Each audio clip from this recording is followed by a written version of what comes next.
And I'm really excited to be here this evening hosting this leg of the Human Extinction Tour. You guys picked a really good night to be here because this is my very first attempt at stand-up comedy, so strap in. It's very fitting that they asked me to host the Human Extinction Tour, this part of it, because I am a dinosaur myself. I turned 40 years old this year, and thank you. It's been exhausting because what you don't know until you reach 40 is that when you hit 40, you get all the rest of the knowledge. So, whew, just kidding. It doesn't get any better, guys. For my 40th birthday, I wanted to do something kind of fun and interesting. And it was hard because we were in the middle of the pandemic, but in the end I gathered a group of my friends and we rented a section of a haunted hotel, and we went and stayed there, and there were ghost hunters there, and they taught us how to use their equipment, and we ghost hunted, and it was a lot of fun. We didn't see any paranormal activity that night, I think because the ghosts were probably pretty put off by the group of people that I gathered for this event.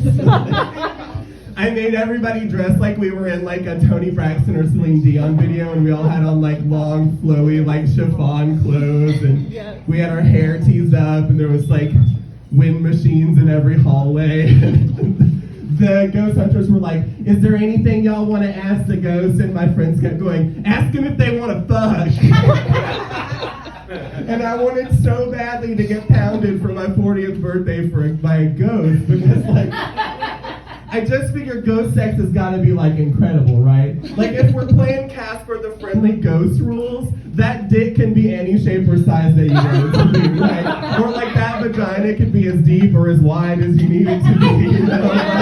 It's perfect. Or even on any part of that ghost body that you got a foot fetish, here's a foot dick. You know, you want a vagina in your neck, here you go. You know, perfect.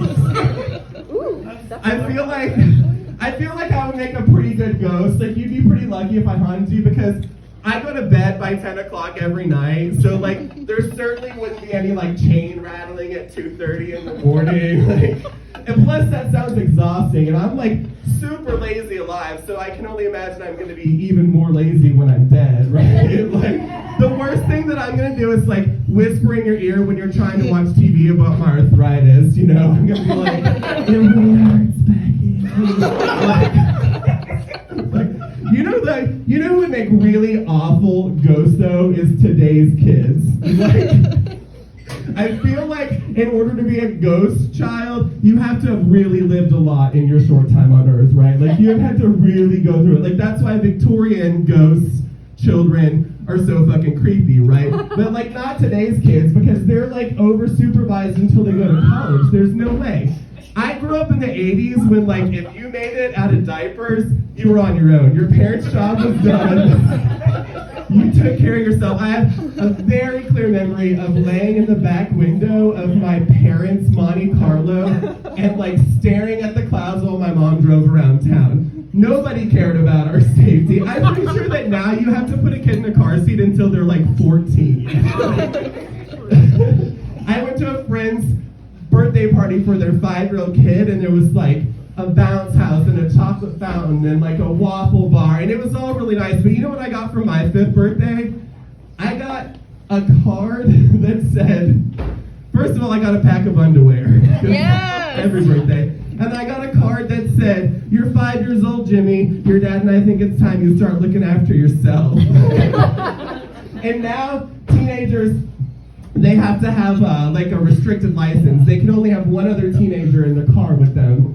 So they're not distracted, and it keeps it safe. There's that word again, it keeps the kids safe, right? But my friends and I in the 90s, we had 2 cars between 15 of us, and we never left anybody behind. Never.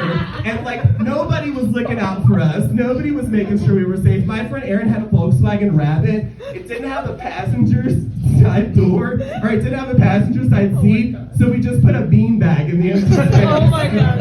And then my friend Christian wanted a convertible, so we took his Buick to the kids in the shop class, and they cut the top of it off for him.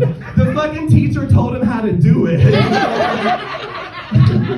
really miss the 90s. Guys, I feel like I could talk to you all night long, but they only gave me 5 minutes, and there's a whole lot of show. So thank you again for being here. Tonight we've got from right here in Knoxville, we've got Dale Grantham from Chicago. We've got some great comics. We have Core all the way from LA. So sit back and relax. I'll be up and down all night long, and please put your hands together and welcome to the stage, Gail.